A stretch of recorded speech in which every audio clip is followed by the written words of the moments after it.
नमस्कार साथियों, स्वागत है आप सभी का अंकित इंस्पायर्स इंडिया पर। मैं हूं अंकित अवस्थी और आप हैं मेरे साथ में आज एक खास चर्चा में। कानपुर के अंदर एक प्रसिद्ध दुकान है ठग्गू के लड्डू की, और उस दुकान की एक टैगलाइन जो कि फिल्मों में अक्सर यूज की गई, और वो लाइन है, ऐसा कोई सगा नहीं जिसे हमने ठगा नहीं।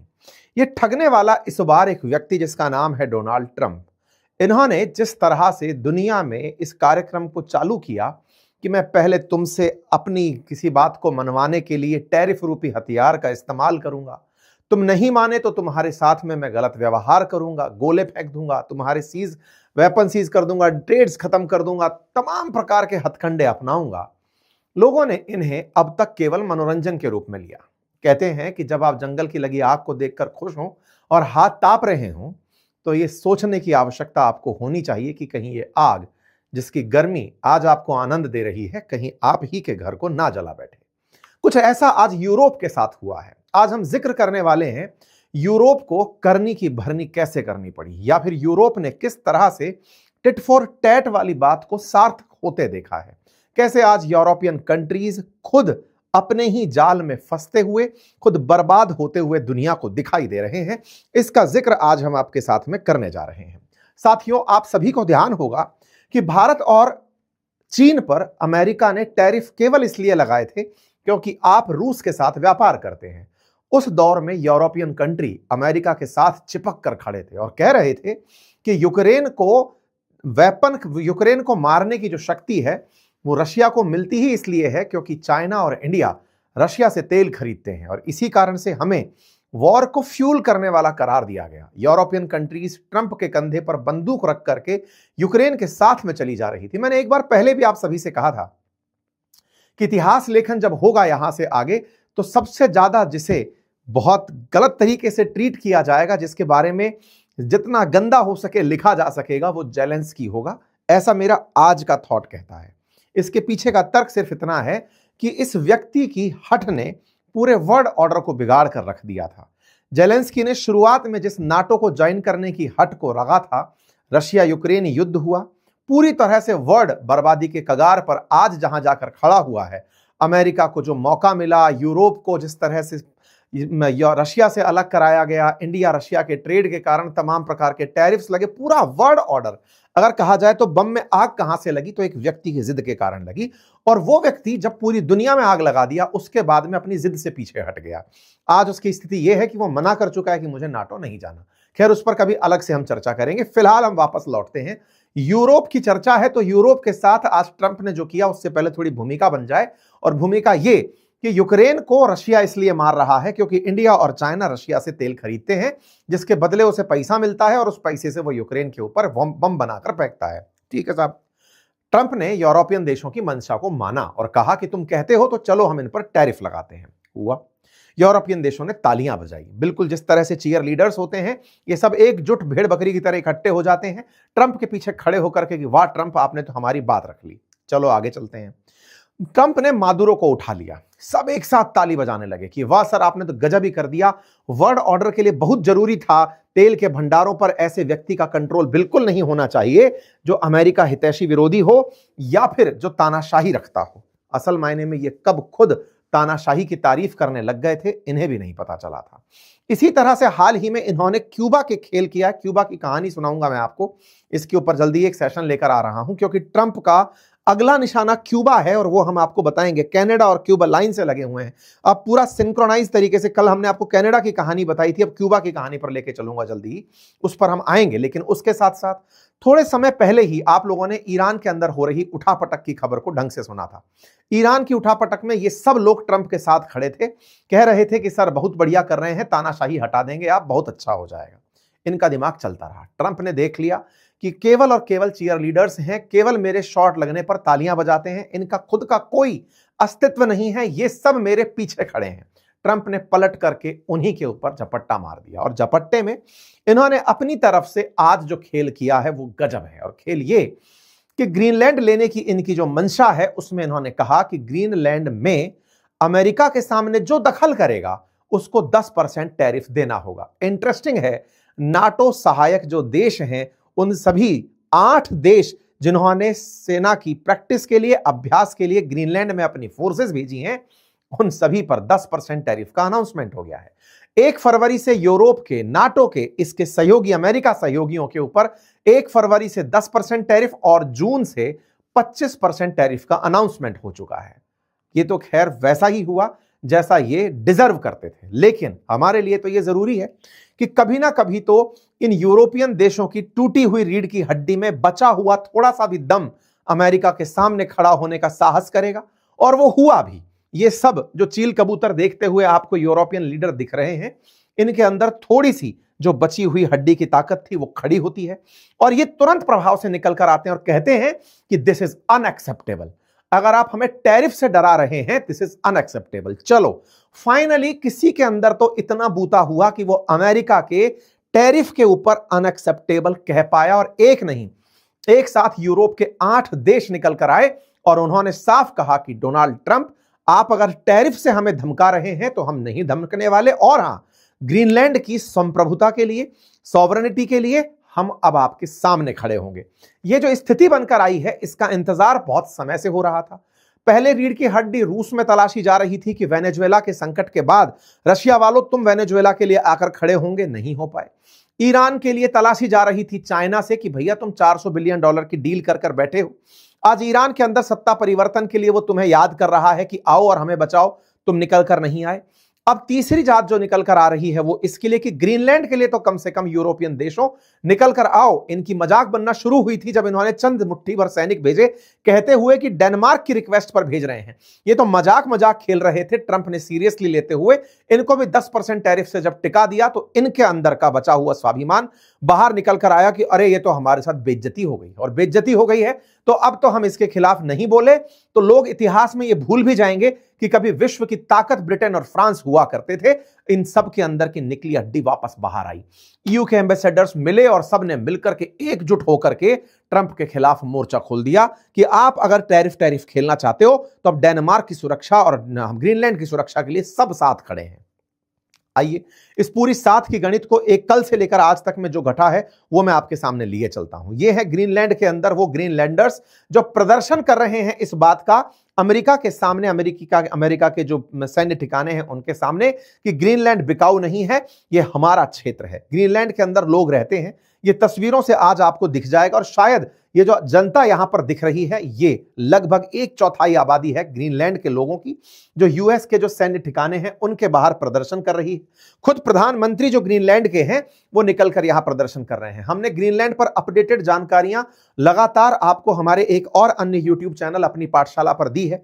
सामान्यतया ऐसा होता है कि जब घटनाएं बन रही होती हैं, पक रही होती हैं, बहुत ही नेसेंट फेज में होती हैं, तो उन्हें मैं अपनी पाठशाला पर लेकर चल रहा होता हूं, और जब वो बहुत बड़ी बन जाती हैं उन्हें मैं फिर आपके सामने अंकित इंस्पायर इंडिया पर ले आता हूं। तो अगर समय मिले तो आप उस चैनल को सब्सक्राइब कर सकते हैं, क्योंकि उसके अंदर जो भी धीरे धीरे परिपक्वता की तरफ घटनाएं घटित हो रही होती हैं। वेनेजुएला भी लंबे समय से हम कवर करते आ रहे थे, जब घटित हुआ तब यहां लेकर आए। ऐसे ही ग्रीनलैंड भी वहां पर लंबे समय से लेते आ रहे थे, अब जब कुछ बना है मसालेदार चीज तो हम यहां पर आपके सामने लेकर आए। ये प्रधानमंत्री हैं, इनके बारे में मैं बता चुका हूं। ग्रीनलैंड एक ऑटोनोमस क्षेत्र की तरह बिहेव करता है, किंगडम ऑफ डेनमार्क के अधीन, जिसने इन्होंने कह रखा है कि डेनमार्क हमारे फेट को डिसाइड करेगा, लेकिन इन जनता की जो सामान्य जरूरतें हैं एक राज्य के मुख्यमंत्री की तरह ग्रीनलैंड के अंदर वो प्रधानमंत्री करता है। ठीक है साहब, यहां पर आपको ये दिखाई दे रहे हैं जनता को पूरी तरह से भाषण देते हुए ग्रीनलैंड की राजधानी न्यूक के अंदर सब भीड़ के अंदर लेकर खड़े और ट्रंप का विरोध करने जुटे हुए हैं। ये जो आबादी आप यहां पर देख रहे हैं ये ग्रीनलैंड की कुल आबादी का 1/4 है जो इस समय सड़कों पर प्रदर्शन करने के लिए आया हुआ है, और ये पूरी तरह से जो अमेरिकन कॉन्सुलेट है ग्रीनलैंड के अंदर वहां पर प्रदर्शन कर रहा है। यहां पर आप भीड़ तस्वीरों में देख सकते हैं, और ग्रीनलैंड में बसावट है इसे भी आप देख सकते हैं कि किस तरह से यहां पर लोग रहते हैं। चारों तरफ बर्फ है और उस बर्फ पर भी जाकर लोग रह रहे हैं। और तो और यहां पर प्रोटेस्ट करने वालों में एक बच्चा भी प्रोटेस्ट करने आया जो अपने जीवन का फर्स्ट प्रोटेस्ट कर रहा था। जितनी आबादी फिलहाल के लिए आपको यहां दिख रही है ये ग्रीनलैंड की कुल आबादी का 1/4 है। आंकड़ों के अनुसार 57,000 लोग ही यहां पर निवास करते हैं, और उनमें से अगर 15,000 के आसपास भी लोग यहां पर एकत्रित हुए हैं तो यह बड़ा नंबर कंसीडर किया जा रहा है। ऐसी स्थिति में इन प्रदर्शनकारियों का यूएस कॉन्सुलेट के बाहर प्रदर्शन केवल इस बात के लिए हो रहा है कि ग्रीनलैंड बिकाऊ नहीं है, हम आपके साथ नहीं जाना चाहते डोनाल्ड ट्रंप, हम डेनमार्क के साथ हैं। अब डेनमार्क ने क्या किया? डेनमार्क ने भी ठीक इसी तरह से कोपेनहेगन जो राजधानी है वहां पर लोग खड़े हुए और उन्होंने प्रदर्शन किया। पिछले सेशन में मैंने बताया था कि बड़ी मात्रा में बुजुर्ग आबादी आकर बाहर आई थी प्रदर्शन करने। अब थोड़ी यंग आबादी बाहर निकलकर आई डेनमार्क में यह दिखाने के लिए कि हम अमेरिका के खिलाफ हैं, डेनमार्क के साथ हैं, ग्रीनलैंड बिकाऊ नहीं है। इस तरह से कहते हुए बड़ी आबादी यहां पर जुटी और इन्होंने अमेरिकी एम्बेसी और बाजार के मेजर केंद्रों के सामने आकर के प्रदर्शन किया, दुनिया में यह बताने के लिए कि डेनमार्क खत्म नहीं हो गया है, डेनमार्क में भी लोग रहते हैं। लोग जान ले कि डेनिश पीपल्स भी कभी कुछ किया करते थे, कुछ उस तरह से लोग। हालांकि ये भी वो लोग हैं यूरोप के जो कभी ना कभी अपनी नाव लेकर के दुनिया में किसी देश पर राज किए होंगे। आज इनकी स्थिति ऐसी है कि जब ये पैसा कमाकर आराम की मुद्रा में पहुंचे तो इन्होंने जिस चौकीदार को बिठाया था ग्रीनलैंड पर कि बेटा तुम हमारे फार्म हाउस की रक्षा करना, उसने वो फार्म हाउस ही अपने नाम कर लिया। बिल्कुल उस तरह से आज ग्रीनलैंड के साथ हुआ है। अक्सर अमीरों के साथ बड़ा दिक्कत यही होता है, अमीर लोग थोड़े कम रह जाते हैं संख्या में। और अक्सर आप देखिएगा तो जो प्रॉपर्टी के जितने भी मामले आप सुनेंगे तो जो भ्रष्टाचार के पैसे से खरीदा हुआ सामान होता है, इतनी सारी जमीन जायदाद खरीद करके गांव देहात में लोग रख लेते हैं, करप्ट अधिकारी हो, राजनेता हो, तमाम प्रकार के जो लोग हैं, फिर जाकर किसी ना किसी को वहां पर बिठाते हैं। बाद में अधिकारी अपने पत्तों में तो कहीं रख नहीं पाता है और उसके मरने के बाद वो जगह उसी की हो जाती है। आज डेनमार्क के हालात भी ऐसे हैं, कभी इन्होंने दुनिया पर राज करके ग्रीनलैंड जैसी जगह पर जहां पर इंसान का निवास नहीं था उस पूरे आइलैंड पर कब्जा कर लिया था। आज उस जगह पर इन्होंने जो चौकीदार बिठाया था वो अमेरिका था। वो जाकर के सेकंड वर्ल्ड वॉर के समय ही अपनी दुकान जमा दिया था कि सुनो ये जगह बहुत कीमती है, रशिया वाले इसी क्षेत्र से आकर हमला करेंगे, वर्ल्ड वॉर 2 के अंदर इसकी काफी ज्यादा इंपॉर्टेंस रहेगी। उस जगह पर तब से बैठा अमेरिका इनकी सबकी बढ़िया से कमजोरी समझ गया कि सुनो तुम हमारे बिना कुछ नहीं हो। इंटरेस्टिंग है, सीवर्ड जिसके बारे में हम बात करते हैं, जिसने अलास्का कभी रशिया से खरीदा था, उस व्यक्ति ने पहले भी ग्रीनलैंड खरीदने के लिए डेनमार्क से कहा था कि यार इसे अमेरिका को दे दो। ट्रंप यही बोल रहे हैं कि पिछले 150 साल से हम डेनमार्क से ग्रीनलैंड मांग रहे हैं, ये लोग दे नहीं रहे हैं, अब हमको कुछ ना कुछ करके ग्रीनलैंड लेना होगा। बहुत हुआ, हम ही चौकीदारी कर रहे हैं तब से, अब हम तुम्हारी ताकत भी देख लिए साहब, तुम्हारे पास कुछ नहीं है, हम इसको लेंगे। खैर पड़ोसी आकर के कह रहे हैं कि नहीं बचाओ भाई इसकी टेरिटरी को, अदरवाइज हमारी बहुत सी टेरिटरी अमेरिका जाकर गबन कर लेगा। इस चक्कर में यूरोप के सारे देश लदे फिर रहे हैं। खैर इस पूरी कहानी को ताजा ताजा हवा कहां से मिली, कहां से शुरू हुआ और वेनेजुएला कहां गायब हो गया? आप में से बहुत सारे लोग तो शायद अब फॉलो करना भी भूल गए होंगे कि मादुरो के साथ हो क्या रहा है, वेनेजुएला के अंदर अपडेट क्या है। हाँ, हमारे ट्विटर हैंडल जिसका अक्सर हम जिक्र करते हैं, जिसका लिंक मैं कमेंट बॉक्स में भी पिन कर रहा हूं, उस ट्विटर हैंडल पर मैं आपको लगातार अपडेट देता रहता हूं। ताजा अपडेट मैंने दिया था कि जो यहां पर विपक्ष की नेता थी वेनेजुएला की, वो ट्रंप के पास पहुंच करके अपना नोबेल पीस पुरस्कार खुद हैंडओवर कर देती है। सर ये रखिए, आपने बढ़िया शांति ले आई है। लेकिन नोबेल पीस कमेटी बोली कि सुनिए आप हमारा जो अवार्ड है ना वो दे सकती हैं, पीस पुरस्कार अभी भी आप ही के नाम पर था। लेकिन वो मैडम तो दाव चली थी कि ट्रंप हमें घर भिजवाओ वापस ताकि हम चुनाव लड़ें और वहां के राष्ट्रपति बने। खैर जो भी है, उस दौरान जब ये चल रहा था वेनेजुएला का खेला, उस समय पर एक कैटल मिनर करके महिला है, उन्होंने वेनेजुएला के समय पर ही जब दुनिया वेनेजुएला कर रही थी, उन्होंने एक ट्वीट कर दिया था और एक तस्वीर ग्रीनलैंड की लगाकर उस पर अमेरिकी झंडा फहराकर सून लिख दिया था। दुनिया वेनेजुएला की चर्चा में थी, इन्होंने सून लिखा था उस समय। और ये महिला कौन थी? तो ट्रंप के एक एडवाइजर हैं, उनकी धर्मपत्नी है। और उन्होंने जैसे ही ये मैसेज किया उसके बाद चर्चा इधर शिफ्ट हो गई थी। और मैं आपको बताऊं उस दौरान हमने आपके सामने जब सेशन किया था, ये वो एडवाइजर हैं और इनकी ही बीवी ने इस तरह का ट्वीट किया था। इस समय 5 जनवरी को, देखिए ये 4 जनवरी का ट्वीट था, 6 जनवरी को तो सुर्खियां बन गई थी, 5 जनवरी को अपनी पाठशाला पर हमने सेशन किया था। उसमें मैंने मेरे सेशन में इस फोटो का जिक्र करते हुए कहा था कि ये खबर आने वाले समय में बड़ी खबर बनेगी। हमने इस खबर का जिक्र जब किया था, ये हमारा ऑडियो क्लिप है और उसमें मैंने आपसे ये कहा था कि ये आने वाले समय में इस जगह को अगला टारगेट बनाएंगे। ये मेरे सेशन का अंदर का फुटेज है जो मैंने आप लोगों के सामने जस्ट एन एविडेंस रखा है कि ये खबर पकना कहां से शुरू हुई। और उसके बाद में ट्रंप ग्रीनलैंड के ऊपर पूरी तरह फोकस हो गए। आज की स्थिति में आपको बताऊं तो इस समय पर ये जो महिला है, इनके जो ट्वीट की रीच है ना, ये मिलियंस में पहुंच चुकी है। और लोग इसी घटना को, क्योंकि इनके पति के इंटरव्यू को लिया जा रहा है कह करके कि साहब आपने तो फिर से ट्रंप को याद दिला दिया था, वो वेनेजुएला में बिजी थे, आपने उनको याद दिला दिया। ट्रंप बोले कि 20 दिन में मैं खेला कर दूंगा। तो टेक्निकली आज आप 18 तारीख में हैं, 4 तारीख को मैसेज आया है, उसके बाद 24 तारीख का इंतजार है। टेक्निकली ट्रंप की बातों को भी सही मान लिया जाए तो शायद 5-7 दिन की बात और है, ग्रीनलैंड पर अमेरिकी झंडा फहराने की तैयारी है। लेकिन इस बीच में यूरोपियंस को याद आया कि हम ताली बजाने गए थे वेनेजुएला के लिए, ये तो हमारे घर में आदमी आ गया है। ऐसे में इसको बचाने के लिए ब्रिटेन, फ्रांस, जर्मनी सब साथ आए। ये भी अपनी पाठशाला का सेशन है, मैंने उस पर 2 दिन बाद ये किया था। जो हमारे साथी वहां जुड़े हुए हैं उन्हें ये जानकारी होगी। अंकित इंस्पायर इंडिया पर ग्रीनलैंड हमने काफी दिनों से डिस्कस नहीं किया है। एनीवे, फिर भी मैं आपको अपडेट देता चल रहा हूं।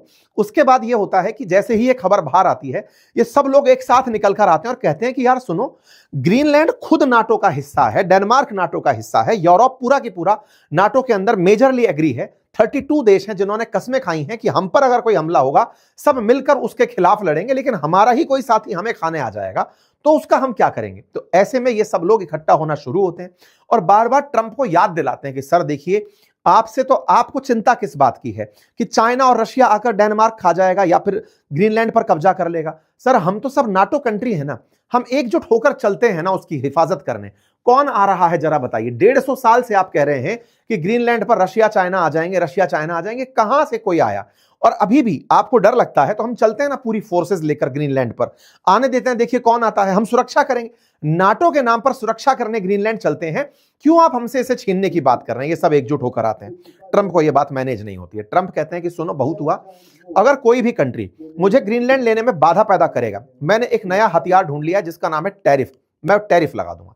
ये परसों ये बात बोलते हैं, ये बेचारे अवाक रह जाते हैं कि हैं हम पर भी टैरिफ लगा दोगे, हम तो आपके हर समय साथ थे।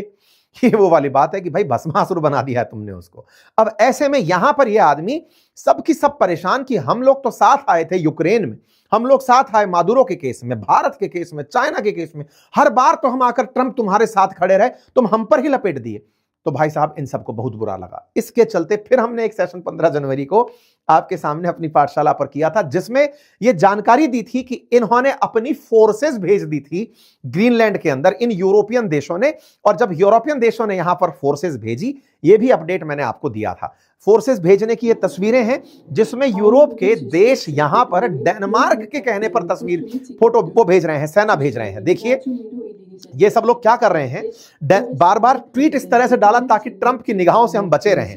मैक्रोन कह रहे हैं कि डेनमार्क के कहने पर हमने अपनी फोर्सेस को आर्कटिक क्षेत्र में रिहर्सल करने भेजा है। ठीक है, जर्मनी, जितने भी देश थे, नॉर्वे, सब ने एक ही लाइन बोली, डेनमार्क के कहने पर हम फोर्सेस भेज रहे हैं। इनने सब ने फोर्सेस भेजी।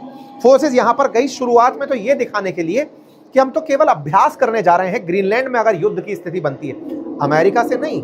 ग्रीनलैंड को अमेरिका ने कह रखा है कि ग्रीनलैंड में फ्रांस, उसका, रूस का और चाइना का संकट है, तो ऐसे में अगर संकट आता है तो उससे बचा कैसे जाएगा, उसका अभ्यास करने के लिए हम आए हैं। यहां पर सैनिक दिखाई देने शुरू होते हैं।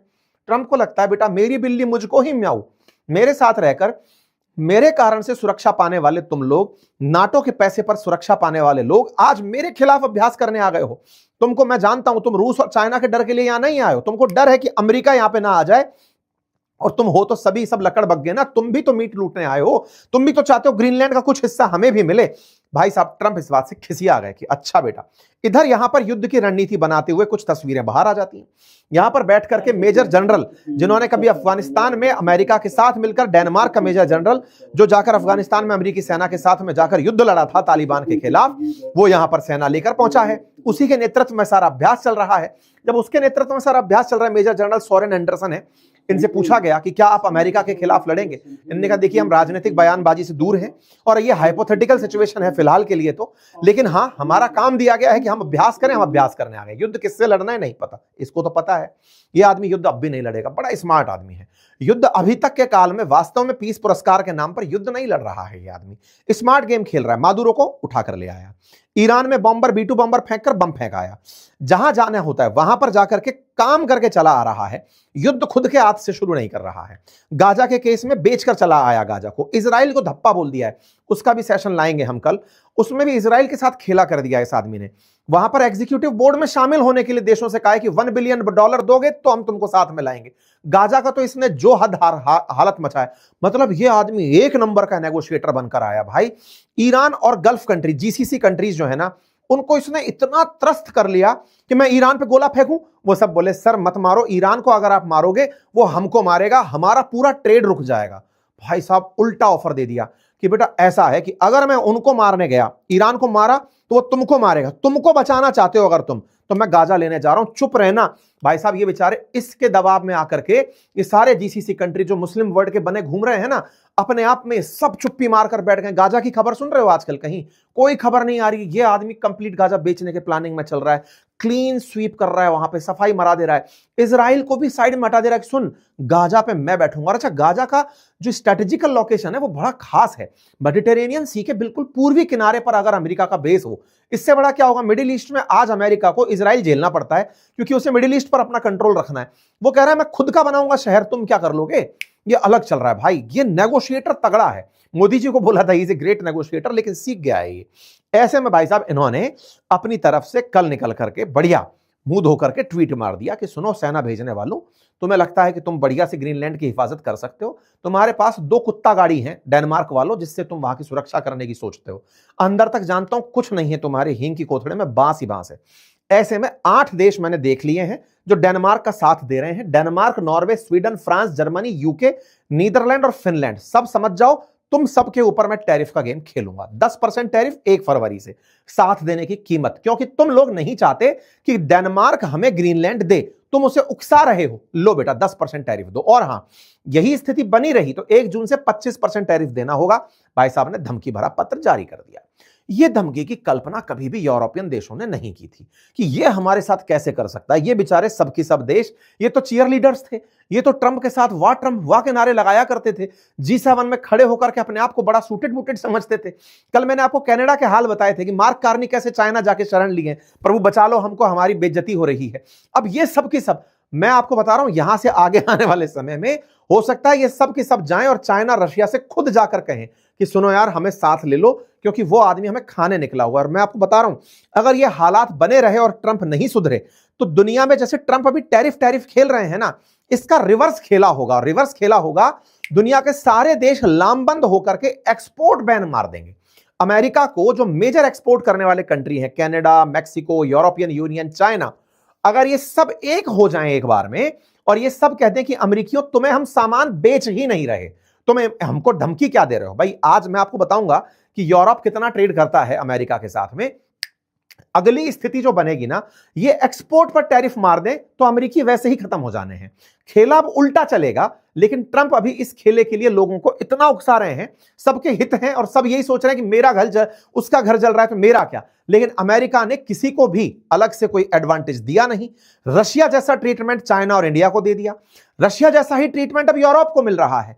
पूरी दुनिया को तो दुश्मन बनाकर बैठ गए, और जब बैठ गए तो तुम्हारे साथ में कोई भी एक्सपोर्ट करने वाला देश नहीं बचेगा। और ट्रंप अब जो खेला खेल रहे हैं, यूरोप के साथ उन्हें नहीं खेलना चाहिए था। $1.5 ट्रिलियन का व्यापार है यूरोप के साथ में। अमेरिका के 4 ही बड़े ट्रेडिंग पार्टनर्स हैं, उनमें मैक्सिको, कनाडा, चाइना और EU। इन चारों को अगर एकजुट होने का इन्होंने मौका दे दिया तो ब्रिक्स यूनियन बने ना बने, ये एक्सपोर्ट यूनियन बन गई तो अमेरिका वैसे ही घुटने के दम पर आ जाएगा। खैर देखते हैं, ये तो कयास है, आगे क्या होगा। फिलहाल के लिए इन्होंने जैसे ही ये खेल किया, इसके बाद में ग्रीनलैंड के ऊपर इन्होंने कह दिया कि सुनो तुम साथ देते हो तो बढ़िया, अदरवाइज मैं ग्रीनलैंड खरीदने का प्रस्ताव बना चुका हूं। और 150 साल से अमेरिका के राष्ट्रपति प्रयास कर रहे हैं। तुम लोगों के सामने जब भी प्रस्ताव डालते हैं, तुम कहते हो नाटो के सामने सब सुरक्षित हैं और हम पीछे हट जाते हैं। ये अब हम सुरक्षा नहीं करेंगे, हम लेंगे। इस बात पर साहब मैक्रोन बाहर निकल कर आए। मैक्रोन के अंदर तो बहुत लंबे समय से इस बात के चूने काट रहे थे कि मैं कैसे ग्रीनलैंड की हिफाजत के लिए बाहर निकल कर आऊं। असल में क्या है, फ्रांस के अंदर ना वो वाले नवाबों वाली फीलिंग है कि हम पहले तो कभी महान हुआ करते थे, आज नहीं तो क्या। पहले बादाम खाते थे, आज हम मूंगफली खा रहे हैं तो क्या। तो ये भाई साहब वो स्थिति में है। इन्होंने आते ही अब ट्रंप को अपनी तरफ से धमका दिया। इन्होंने कहा डोनाल्ड सुनो, अच्छा ये डोनाल्ड ही बोलते हैं भाई, बड़ा इंटरेस्टिंग है, ये मिस्टर प्रेसिडेंट वेसिडेंट नहीं बोलते हैं, मिस्टर डोनाल्ड। ये बिल्कुल उस अंदाज में एकदम कूल डूड आदमी है। अच्छा मैक्रोन जो है वो बोलते हैं कि सुनो भाई बात ऐसी है, तुम्हें अगर टैरिफ खेलना है खेल लो, हम आपके टैरिफ से नहीं डरते। Tariff threats are unacceptable and have no place in this context. तुम्हारी टैरिफ थ्रेट्स का हम पर कोई मतलब नहीं है। Europe will respond in a united and coordinated manner. Should they be confirmed, we will ensure that European sovereignty is upheld. Europe एकजुट रहेगा और ऊपर रहेगा। France is committed to the sovereignty and independence of nations in Europe and elsewhere. This guides our choice. It underpins our commitment to the United Nations of its charter. It's on this basis that we will support and will continue to support Ukraine and that we will build a coalition of willing। इन सबको खेला समझ में आ गया, इनको अब realisation हो रहा है मैक्रोन को कि यार यूक्रेन के लिए हम इसको साथ लेकर आए थे। भाई न्यूक्लियर बॉम्ब, तो आज सोचिए ना, पाकिस्तान को इज्जत किस बात की मिल रही है? तुम्हारे पास न्यूक्लियर बॉम्ब है, इनको इज्जत मिल रही है पाकिस्तानियों को, सऊदी आकर खड़ा हो गया, टर्की आकर खड़ा हो गया। पाकिस्तान से तो अच्छी स्थिति है फ्रांस की और ब्रिटेन की, इनको खुद के ऊपर शक्ति का ज्ञान ही नहीं था। भाई खुद भी तो न्यूक्लियर बॉम्ब रखकर बैठे हैं, दुनिया की न्यूक्लियर सबमरीन, पावरफुल वेपन्स, तमाम प्रकार की सुविधाएं फ्रांस और ब्रिटेन रखकर बैठे हैं, फिर भी वो अमेरिका के पीछे चल रहे हैं। तो ये तो इनके अंदर से खत्म हुआ पुरुषत्व है ना, इसके अंदर कोई दिक्कत तो है नहीं। इनको अब रियलाइज हो रहा है कि यार न्यूक्लियर बॉम्ब तो हमारे पास भी है, और जब हमारे पास है तो हम किस बात से डर रहे हैं? हम अकेले भी तो यूक्रेन की मदद करने जा सकते थे, अमेरिका को साथ में क्यों लेकर आए? पहले तो ये सब लेकर चल रहे थे कि गुट बनाकर चलेंगे, गुंडई करेंगे, अब गुंडई में जो है इनके घर में ही कलेश हो गया है।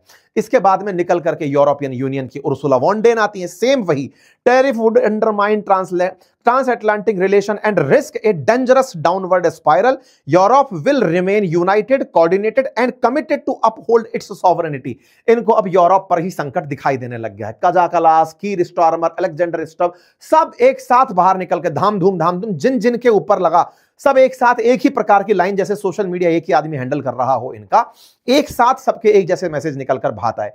That have no place among allies. Norway's position is firm. Greenland is a part of Denmark. Norway fully support the sovereignty of Kingdom of Denmark। खुलकर सामने आ गए कि सुनो, जो गलती हमने पहले कर ली अब नहीं करेंगे। हम खुलकर सामने आ रहे हैं, डेनमार्क के पास रहेगा ग्रीनलैंड, अमेरिका वालों जान लो। ये सारी बातें हो रही हो तो दिमाग में आपके प्रश्न बनेगा कि 10% टैरिफ कितना नुकसान देगा। आइए मैं आपको थोड़ा सा स्टैट्स दिखा देता हूं, उस पर थोड़ा सा फोकस करिए। 2024 का स्टैट्स है। अमेरिका यूरोपियन यूनियन के साथ $1.5 ट्रिलियन का व्यापार करता है, और उस $1.5 ट्रिलियन के अंदर यूएस एक्सपोर्ट करता है ईयू को $664 बिलियन और खुद इंपोर्ट करता है $811 बिलियन का। अमेरिका को $147 बिलियन का नुकसान होता है यूरोपियन यूनियन से व्यापार करके, लेकिन यह बड़ा नुकसान नहीं है। $1.5 ट्रिलियन के अगर व्यापार में 10% आपके पास ट्रेड डेफिसिट है, it's not a big number, क्योंकि $1.5 ट्रिलियन का व्यापार है ना। भारत के केस में आप $120 बिलियन का व्यापार कर रहे हो और उसमें से $40 बिलियन का ट्रेड डेफिसिट है, दैट इज 30%। अपने आप में काफी बड़ा नंबर है। ये 10% है जो कि क्वाइट नेगोशिएबल है, इसको ऊपर नीचे किया जा सकता है, और इन्होंने किया भी। इन्होंने खेला क्या किया अमेरिकियों ने, बीच में भी यूरोप के ऊपर जब दुनिया पर टैरिफ बटे थे तब यूरोप पर भी टैरिफ बटा था। तब यूरोपियंस ने अपनी तरफ से इन्हें ऑफर दिया था कि सर आपको लगता है कि हम आपसे पैसे कमा रहे हैं $150 बिलियन, हम एक काम करते हैं, हम आपके यहां पर $600 बिलियन इन्वेस्ट करेंगे 2028 तक, ताकि जो आपसे कमाया है वो हम यूरोप की वजह से अमेरिका में लगाना का पसंद करेंगे। दूसरा, हम आपसे ही ऑयल और गैस परचेज करेंगे $750 बिलियन का 2028 तक। देखो अमेरिका ने बड़ा स्ट्रेटेजिक तरीके से इन यूरोपियंस को कूटा है। क्या था कि यूरोपियन कंट्री, सर्दियों के अंदर जर्मनी जैसे देशों के हालात भयंकर खराब होते हैं, इन्हें गैस से गैस जलाकर घरों को गर्म रखना होता है। रशिया से इन लोगों ने बाकायदा एक नॉर्ड स्ट्रीम गैस पाइपलाइन डलवाई थी, बढ़िया चल करके वो आती थी और उससे ही अपने घरों में गैस बांटते थे और बढ़िया गर्म रहते थे। लेकिन ट्रंप ने यूक्रेन के नाम पर, यूक्रेन युद्ध खत्म ना होना असल में अमेरिका की चाहत ही नहीं है। यूक्रेन अमेरिका की चाहत है यूरोप को दबाना, उसको रशिया से भी कोई लेना देना नहीं है। उसको पता है कि ये हैं बीच में फंसने वाले, ये बिकेंगे, ये रशिया से सामान क्यों खरीदते हैं, मुझसे क्यों नहीं खरीदते, असली खरीदार तो ये है ना, पैसे वाले देश तो ये हैं। तो उसने क्या किया, सैंक्शन लगवाकर रशिया से तो गैस खरीदवाना बंद करवा दिया, खुद से शुरू करवाया। आप आंकड़ा देखें, $750 बिलियन का अमेरिका ने कहा है कि तुम हमसे गैस खरीदो। तो अब इनके पास में अमेरिका से गैस खरीदनी, तेल खरीदनी, सब वहां से खरीदो, पड़ोस की पड़ोस में से ना खरीद करके इनको यूज कर लिया। इनको यूज कर लिया किस तरह से कि तुम $150 बिलियन मुझसे कमाते हो। भाई तुम $150 बिलियन कमाते हो, इसकी एवज में 7, 6, 6, 12, 13, $1350 बिलियन, तुम 10 टाइम्स ज्यादा का इन्वेस्टमेंट ले जा रहे हो। अमेरिका ने चाल चली, ये यूरोपियंस को समझ में आया कि यार ये तो हमारे साथ खेला हो गया। ऐसे चलते में ये सब लोग अब खेल को समझ चुके हैं। जब बात हो यूरोपियन यूनियन देशों की, तो उसमें जर्मनी इनसे सबसे ज्यादा पैसा कमाता है अमेरिका से व्यापार करके, क्योंकि है भी भाई दुनिया की 3rd लार्जेस्ट इकोनॉमी फिलहाल बना हुआ है। तो जर्मनी एक्सपोर्ट में बढ़िया है, ऑटोमोबाइल के सेक्टर में, मशीनरी के सेक्टर में, और यूरोप का तो इस समय यूरोपियन यूनियन का तो लीडर ही है वो एक तरीके का।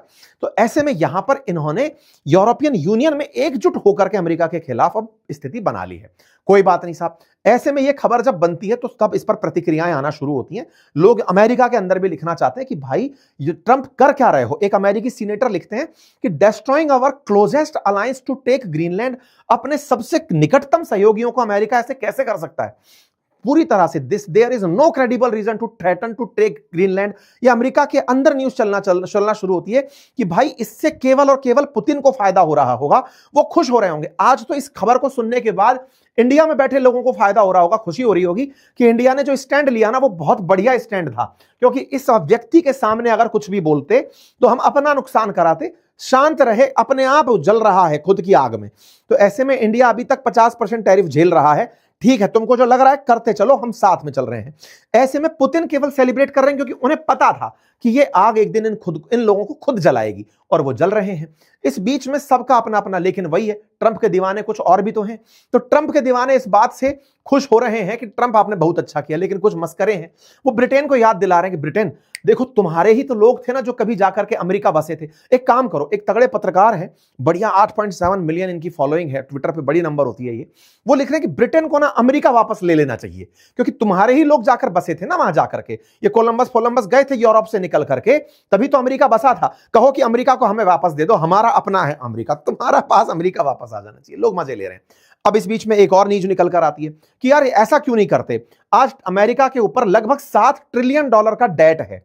चाइना का, जापान का, यूरोपियन यूनियन देशों का, इंडिया का कर्ज में है अमेरिका। क्यों ना ये सब लोग एक बार में पैसा मांग लेते हैं अमेरिका से। तमाम प्रकार की स्कीम चल रही है, हालांकि इस पर एक डिटेल सेशन कभी बाद में करेंगे। ये डॉलर सुप्रीमेसी के तहत होने वाला खेल है। ये केवल एक फेक नंबर कहा जा सकता है, मतलब फेक से ज्यादा ये केवल एक नंबर गणित है जिसको समझा के आप कंफ्यूज हो सकते हैं। अदरवाइज अमेरिका ने बड़ा प्लानिंग के साथ इन सबसे पैसा अपने पास रखवाया हुआ है। मैंने आपको पहले भी बताया था, ब्रेटन वुड्स सिस्टम के तहत इन्होंने ये खेला रचा था। खैर, फिलहाल के लिए सब तरह की बातें चल रही हैं। इस बीच में ग्रीनलैंड में एक सर्वे होता है कि ग्रीनलैंड वालों तुम बताओ तुम क्या चाहते हो। तो ग्रीनलैंड के अंदर मेजॉरिटी 85% पीपल ऐसे हैं जो डेनमार्क के साथ रहना चाहते हैं। उनका कहना है कि नहीं, हम अपनी स्वतंत्रता से खुश हैं, हमें अमेरिका के साथ नहीं जाना और हम ऐसे ही रहना चाहते हैं। इस बीच में अमेरिकी सांसद, रिपब्लिकन्स और डेमोक्रेट्स, बड़ा इंटरेस्टिंग है ये चीज। आप सोचिए कि वैसे तो सब ये खिलाफत करते हैं डेमोक्रेट्स अमेरिका के अंदर रिपब्लिकन्स की, लेकिन यहां सब मिलकर के 11 सांसदों की एक टोली ग्रीनलैंड पहुंचती है लोगों से फीडबैक लेने की। तुम लोग चाहते क्या हो? तुम अमेरिका के साथ आना चाहते हो? अमेरिका के साथ रहोगे तो सोचो कितनी बड़ी बात होगी, तुम्हारे साथ में इतनी सुरक्षा जोड़ी होगी, तुम अमेरिका का हिस्सा होगे। ये लोग वहां पर पहुंचते हैं। इधर ईयू के लोगों का कहना है कि अगर ये हाल बचा रहा तो हमारी हालत खराब हो जाएगी। लोगों के अंदर मीम्स चल रही हैं। अमेरिका में काफी सारे लोग खुश होकर के ट्रंप को बिल्कुल पेंगुइन बनाए घुमा रहे हैं कि भाई ये तो पूरा ग्रीनलैंड निकल लिए हैं, कि चलो अब ग्रीनलैंड का ये हिस्सा हमारा होगा। पूरी तरह से ये मार्को रूबियो और ये सब निकले हुए हैं। और इधर की तरफ यूरोपियन यूनियन के लोग फर्जी सैनिक बना बनाकर, टोपी पहना करके मजे ले रहे हैं। ट्रंप जो है वो इस समय दुनिया में से ग्रीनलैंड लेने की चाहत में बच्चे की तरह रूठे पड़े। मीम्स के मार्केट कुल मिलाकर के गर्म चल रहे हैं। खैर, इन मीम्स से हमारी जिंदगी का कोई लेना देना फिलहाल तो नहीं है, लेकिन हाँ एक बात अवश्य सत्य है, और वो ये कि जिस दिन ट्रंप ने यूक्रेन के मामले पर इन लोगों को सामने बिठाया था, यूक्रेन के लिए ये सब लोग गए थे ट्रंप से मिलने कि ट्रंप कुछ करो रशिया का, अदरवाइज यूक्रेन गया। उसी समय पर यह तय हो गया था कि अगर 2 बिल्लियां बंदरों को अपने हाथ का फैसला दे देंगी, झगड़े का अगर फैसला बंदर के हाथ में दे देंगी, तो बंदर दोनों रोटियां खाएगा। यहां पर यही हुआ। ट्रंप ने यूक्रेन वर्सेस रशिया की लड़ाई में, यूक्रेन के साथ यूरोप का होना समझ में आता है क्योंकि उनका हिस्सा है वो, लेकिन जिस तरह से फैसला ट्रंप के हाथ में दिया और ये जब झांकी बाहर निकल कर आई जिसमें यह स्पष्ट हुआ कि ट्रंप के सामने ये सब एकजुट एक साथ और ट्रंप अकेला एक तरफ खड़ा होकर के भी ताकतवर है, उस दिन दुनिया को यह फेट डिसाइड हो गया था कि एक दिन यूरोप की बुरी आने वाली है। खैर, फिलहाल के लिए ट्रंप अपनी तरफ से आगे बढ़ रहे हैं। ये अपनी अपनी तरफ से सब लोग अपनी बातें कर रहे हैं। अब होने वाला क्या है, 19 से 23 जनवरी के बीच में दावोस स्विट्जरलैंड के अंदर वर्ल्ड इकोनॉमिक फोरम की मीटिंग है, और उसमें वर्ल्ड लीडर्स, ट्रंप का भी आना वहां पर प्रस्तावित है। ये सब लोग वहां पर प्रेजेंट होंगे, और ये सब वर्ल्ड लीडर्स वहां पर प्रेजेंट हुए तो ये जो वर्ल्ड ऑर्डर में परिवर्तन आ रहा है इसका जिक्र जरूर हो सकता है। जिक्र हो सकता है कि ये कब तक चलेगा, और अगर ऐसा चला तो दुनिया को जो संकट आने वाले समय में झेलना पड़ सकता है। वर्ल्ड वॉर वगैरह भूल जाइए आप, दुनिया के अंदर सिस्टम ही बदल जाएंगे। पुराने वाले कॉलोनियल एरा के अंदर आप वापस पहुंच जाएंगे। एक दो जगह मैंने बोल दिया था इस बारे में कि नव उपनिवेशवाद आ रहा है, कुछ मतलब संभ्रांत लोग बिगड़ गए थे मेरे ऊपर कि नहीं साहब ऐसे थोड़ी हो सकता है। जो आंखों के सामने दिख रहा है वो किसी को समझ नहीं आ रहा है। खैर, फिलहाल के लिए इतना ही। आप लोग इस विषय पर क्या सोचते हैं, अपनी राय जरूर कमेंट बॉक्स में दें। चैनल पर नए हैं तो सब्सक्राइब कर लें। ट्विटर पर आप हमें फॉलो कर सकते हैं, क्योंकि ट्विटर पर लगातार मैं इसके अपडेट देता रहता हूं। ये सारी जानकारी आपके सामने है। और हाँ, चूंकि आज रविवार है और रविवार पर पिछले 2 रविवार से बातचीत आप लोगों से नहीं हो पाई किन्हीं कारणों से, आज आपके साथ रविवार वार्ता रखी गई है रात 9 बजे। अगर आप उपस्थित हो तो लाइव इसी चैनल पर प्रेजेंट होइएगा, और अगर आप इस वीडियो को उस लाइव वार्ता के बाद सुन रहे हैं तो लाइव वार्ता में कई बार हम सेशन से इतर भी बहुत सी बातें अपनी करते हैं। जिससे कि इस पर्दे के उस पार बैठे जो लोग हैं वो मुझसे लाइव चर्चा कर पाते हैं। तो आप भी हाजिर होइए, मिलिए, बातचीत करते हैं। Thank you so much. और हाँ, चैनल को सब्सक्राइब करिए, बाकी हमारे कोर्सेज अपनी पाठशाला और बातें बाजार की पर जाकर चेक करिए। बेहतरीन कंटेंट, काफी इंटरेक्टिव तरीके से मैंने दोनों ही जगह पर पढ़ाया हुआ है, आप उन्हें देख सकते हैं। अगर आप म्यूचुअल फंड की बहुत अच्छी समझ चाहते हैं, स्टॉक मार्केट पर अपनी समझ विकसित करना चाहते हैं, तो आप बातें बाजार के एप्लीकेशन को जरूर देखें। धन्यवाद।